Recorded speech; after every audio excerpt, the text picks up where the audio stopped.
তিস্তা নদীর পানি নিয়ে ভারতের সাথে দ্বন্দ্ব চলে আসছে যুগ যুগ ধরে।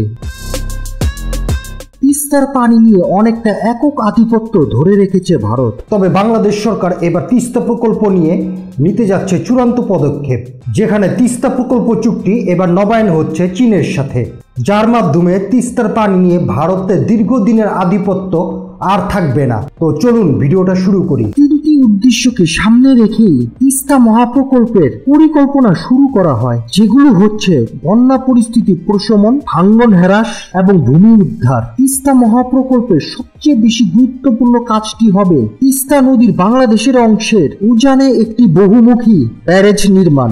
আর এই লক্ষ্যেই দীর্ঘ 25 বছর ধরেই চলছে পরিকল্পনা, পরীক্ষা ও বাস্তবায়নের অপেক্ষা। তিস্তা বাংলাদেশে প্রবেশ করার পর একটি খরস্রোতা নদীর রূপ নেয়, যার ফলে কোথাও তিস্তার বিস্তৃতি হয়তো 5 কিলোমিটার, আবার কোথাও অনেক কম। তাই তো মহাপ্রকল্প বাস্তবায়নের মাধ্যমে নদী শাসন করেই তিস্তাকে একটি নির্দিষ্ট আকৃতিতে আনার চেষ্টা করা হবে। উত্তরবঙ্গে তিস্তা নদীর পাড়ের মানুষের দুঃখ লাঘবে এই মহাপরিকল্পনার উদ্যোগ নেওয়া হয় বলে জানিয়েছিলেন বাংলাদেশের সাবেক সরকার প্রধান শেখ হাসিনা। তবে এই মহাপ্রকল্প নিয়ে শুধু আলাপই হয়েছে, কাজের কাজ কিছুই হয়নি, যার জন্য নয়াদিল্লির সাথে শেখ হাসিনার সখ্যতাকে দোষে আসছেন বিশেষজ্ঞরা। তিস্তা মহাপ্রকল্পের বাস্তবায়নের কার্যক্রম শুরু করা হয় এই প্রকল্পের ফিজিবিলিটি স্টাডি দিয়ে, যেটির চুক্তি হয় চীনের সাথে। ফিজিবিলিটি স্টাডি চুক্তির আওতায় চীন এতদিন যথাযথভাবেই কাজ করেছে, যা